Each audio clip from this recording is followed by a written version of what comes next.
Hello বন্ধুরা, তোমরা তো অনেকেই বিশ্ব ইজতেমায় গিয়েছো বা ওখানে অংশগ্রহণ করেছিলে। তোমাদের মনে তো একটা প্রশ্ন জাগতে পারে যে কে মৌলানা সাদ, তিনি কে, কোন ব্যক্তি, সে কোথায় জন্মগ্রহণ করেছে, তিনার জীবন কাহিনী আজকে আমরা জানবো। ঠিক আছে বন্ধুরা, ভিডিওটা শুরু করা যাক। বর্তমান সময়ের আলোচিত সমালোচিত ও বিতর্কিত ইসলামিক স্কলারদের মাঝে অন্যতম একজন হচ্ছেন মৌলানা সাদ। একদিকে তাকে যেমন অনেক বড় মাপের স্কলার হিসেবে গণ্য করা হয়ে থাকে, অন্যদিকে তাকে নিয়ে আবার বিতর্কের কোনোই শেষ নেই। নানান সময়ে নানান বিতর্কিত বয়ানের মাধ্যমে তুমুল সমালোচিত হয়েছেন তাবলিগ জামাতের প্রতিষ্ঠাতা হজরত ইলিয়াস শাহ রহমতুল্লাহ আলাইয়ের এই নাতি। সাম্প্রতিক সময়ে ভারতে মহামারী ভাইরাস ছড়ানোর অভিযোগে তার বিরুদ্ধে মামলা হয়েছে। আমাদের আজকের এই ভিডিওতে জানব মৌলানা সাদের পরিচয় থেকে শুরু করে তার জীবনের কথাসহ নানা রকম অজানা তথ্য, একই সাথে তার নানা রকম বিতর্কিত বয়ান এবং তার বিপক্ষে অন্যান্য স্কলারদের অভিমত সম্পর্কে জানতে আমাদের সাথেই থাকুন। এক সময়ের তুমুল জনপ্রিয় ও বর্তমান সময়ের সমালোচিত এই মৌলানা 1965 খ্রিস্টাব্দ মোতাবেক 1385 হিজরিতে দিল্লির নিজামুদ্দিন মার্কাজে জন্মগ্রহণ করেন। দিল্লির নিজামুদ্দিন মার্কাজ তাবলিগের প্রতিষ্ঠাতা হজরত ইলিয়াস শাহ রহমতুল্লাহ আলাইয়ের পৈতৃক ভিটায় বড় হয়েছেন। তার বংশধরগণ এখনও দিল্লি মার্কাজে বসবাস করছেন। মৌলানা সাদ হজরত ইলিয়াস শাহ রহমতুল্লাহ আলাইয়ের বংশধর। মৌলানা সাদ বংশ পরম্পরায় ইসলামের প্রথম খলিফা হজরত আবু বকর সিদ্দিকের রহমতুল্লাহ আলাইয়ের সাথে মিলিত হয়েছেন। এই জন্য তাদেরকে সিদ্দিকীও বলা হয়। ভারতের উত্তরপ্রদেশের কান্দালা জেলার দিকে সম্পৃক্ত করে তাদেরকে কান্দালভি বলা হয়। মৌলানা সাদ কান্দালভির পূর্বপুরুষগণ এই জেলায় বসবাস করতেন। তারা ছিলেন কান্দালার অন্যতম ধনাঢ্য মুসলিম পরিবার। হজরত মৌলানা ইলিয়াস শাহ রহমতুল্লাহ আলাইয়ের পিতা মৌলানা ইসমাইল কান্দালভি দিল্লির নিজামুদ্দিনে এসে বসবাস শুরু করেন। তার হাতেই এই এলাকা আবাদ হয়েছে বলে জানা যায়। সাধারণ মানুষের হৃদয়ে ইসলাম এবং ইসলামী শিক্ষা বিস্তারে মৌলানা ইসমাইল কান্দালভির ভূমিকা অপরিসীম। এই জন্য নিজামুদ্দিনে মৌলানা সাদ এবং তার পরিবারের প্রভাব অত্যন্ত বেশি। কান্দালা থেকে দিল্লিতে বসবাস শুরু করলেও মৌলানা সাদ ও তার পরিবার এখনও কান্দালার বিপুল পরিমাণ ভূ সম্পত্তির মালিক। মৌলানা সাদ দিল্লির নিজামুদ্দিনেই বেড়ে উঠেছেন। তার লেখাপড়াও এখানেই। বিংশ শতাব্দীর মুজাদ্দিদ সৈয়দ আবুল হাসান আলী নাদবী রহমতুল্লাহ আলাইয়ের কাছে মৌলানা সাদের হাতেখড়ি হয়। তিনি তাকে মসজিদে নবীর রওজাতুম মিন রিয়াজেল জান্নাতে বসে প্রথম পাঠদান করেন। নিজামুদ্দিন মার্কাজে অবস্থিত কাশিফুল উলুম মাদ্রাসায় তিনি 1987 সালে তাকলিম সম্পন্ন করেন।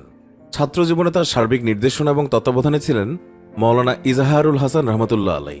তার শিক্ষকদের মধ্যে রয়েছেন মৌলানা ইনামুল হাসান রহমতুল্লাহ আলাই, মৌলানা উবায়দুল্লাহ বালিয়াবি রহমতুল্লাহ আলাই, মৌলানা ইলিয়াস বারাবানকি, মৌলানা ইব্রাহিম দেওলা, মৌলানা মুইন রহমতুল্লাহ আলাই, মৌলানা আহমদ গুদনা রহমতুল্লাহ আলাই, মৌলানা সাব্বির রহমতুল্লাহ আলাই প্রমুখ। মৌলানা সাদ লেখাপড়া শেষ করে নিজামুদ্দিনের কাশিফুল উলুমে শিক্ষকতা শুরু করেন। তিনি দীর্ঘদিন ধরে সুনানে আবু দাউদ ও হিকায়াতুস সাহাবায় পাঠদান করছেন। এছাড়াও তিনি নিজামুদ্দিন মার্কাজের নানান দায়িত্ব পালন শেষে এখন তার আমির হিসাবে তাবলিগের খেদমত করছেন। পারিবারিক সূত্রে মৌলানা সাদ কান্দালভি তাবলিগি কাজের সঙ্গে সম্পৃক্ত। শৈশব থেকে তিনি তাবলিগের কাজে মেহনত করছেন। তাবলিগের কাছে তার শ্রম এবং নিষ্ঠার কারণেই হজরত ইনামুল হাসান রহমতুল্লাহ আলাই 10 সদস্যের শুরা কমিটির অন্তর্ভুক্ত করেন এবং অনেক প্রবীণ এবং বিজ্ঞ লোকের উপস্থিতিতে তাকে 3 জন আমির ফয়সালের একজন মনোনীত করেন। 2014 সালের মার্চে মৌলানা জুবাইরুল হাসান রহমতুল্লাহ আলাইয়ের ইন্তেকালের পর থেকে বর্তমানে তিনি তাবলিগ জামাতের বিশ্ব আমির। এর আগে প্রাতিষ্ঠানিক লেখাপড়ার পাশাপাশি মৌলানা সাদ আধ্যাত্মিক সাধনায়ও আত্মনিয়োগ করেছেন। তিনি 2 জন মহান ব্যক্তিত্বের মাধ্যমে খেলাফত লাভ করেন। তারা হলেন সৈয়দ আবুল হাসান আফি নফদি রহমতুল্লাহ আলাই ও মুফতি ইফতেখারুল হাসান কান্দালভি। তিনি মাত্র 29 বছর বয়সে খেলাফত লাভ করেন। এছাড়া তিনি মৌলানা ইনামুল হাসান রহমতুল্লাহ আলাই, মৌলানা সৈয়দ আহমেদ খান মক্কি রহমতুল্লাহ আলাই, মৌলানা উবায়দুল্লাহ বালিয়াভি, হাজি আব্দুল ওয়াহাব, মুফতি জাইনুল আবেদিন প্রমুখের সান্নিধ্য লাভ করেছেন। তবে সবকিছুকে ছাপিয়ে বর্তমান সময়ে মৌলানা সাদ সাহেব ব্যাপক সমালোচিত হচ্ছেন তার কিছু বিতর্কিত বক্তব্যের কারণে। বাংলাদেশের শীর্ষস্থানীয় গবেষক আলেমেদিন আরব আজমের সুপরিচিত হাদিসশাস্ত্র গবেষক মৌলানা আব্দুল মালিক সাহেব সম্প্রতি একটি সংক্ষিপ্ত ওয়াদাহাতি বয়ান দিয়েছেন। সেই বয়ানে তিনি বলেছেন, সাদ সাহেব তার বয়ান এবং আলোচনার মাঝে এমন নিত্য নতুন উদ্ভট বিষয় নিয়ে আসছেন যা আহলুস সুন্নাহ ওয়াল জামার মানহাজ, জামহুর উলামা, মুফাসসিরিন, কুহাফা এবং মানহাজের পরিপন্থী, যার পরিপ্রেক্ষিতে শরীয়তের দৃষ্টিকোণ থেকে আমরা তার অনুসরণ আনুগত্যে জায়েজ মনে করি না। তার বিকৃতি এবং বিভ্রান্তি তালিকা এতটাই দীর্ঘ, এখন সেগুলো বলে শেষ করা যাবে না। তারপরেও মৌলানা সাদ সাহেবের আপত্তিকর কোরআন হাদিস বিরোধী কিছু বক্তব্য তুলে ধরছি। ভোট দেয়া থেকে বিরত থাকা, এই নিয়ে মৌলানা সাদ বলেছেন, ভোটের সময় চিহ্ন হিসেবে আঙ্গুলে যে রং লাগানো হয় তার কারণে নামাজ হয় না, তাই ভোট না দেওয়া উচিত। ইসলাম এবং ওলামাদের বিরোধিতা করে মৌলানা সাদ বলেছেন, ক্যামেরাওয়ালা মোবাইল রাখা হারাম এবং পকেটে ক্যামেরাওয়ালা মোবাইল রেখে নামাজ হয় না।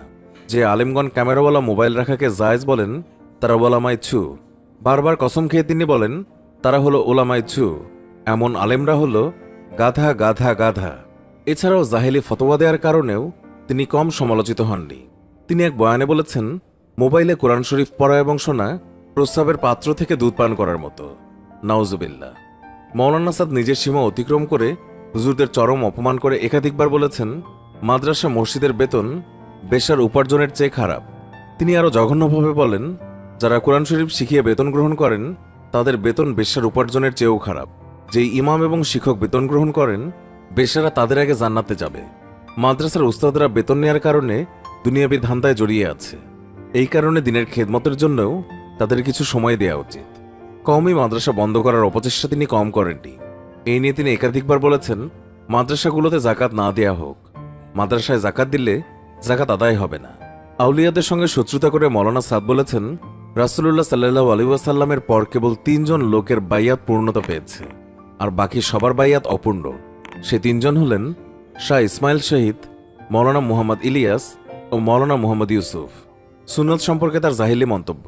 মৌলানা সাদ সাহেব আজমগড়ের ইজতেমায় এবং অন্যান্য ইজতেমায় একাধিকবার সুন্নতকে 3 প্রকার বলে বর্ণনা করেছেন: ইবাদতের সুন্নাত, দাওয়াতের সুন্নাত এবং আচার অভ্যাসের সুন্নাত।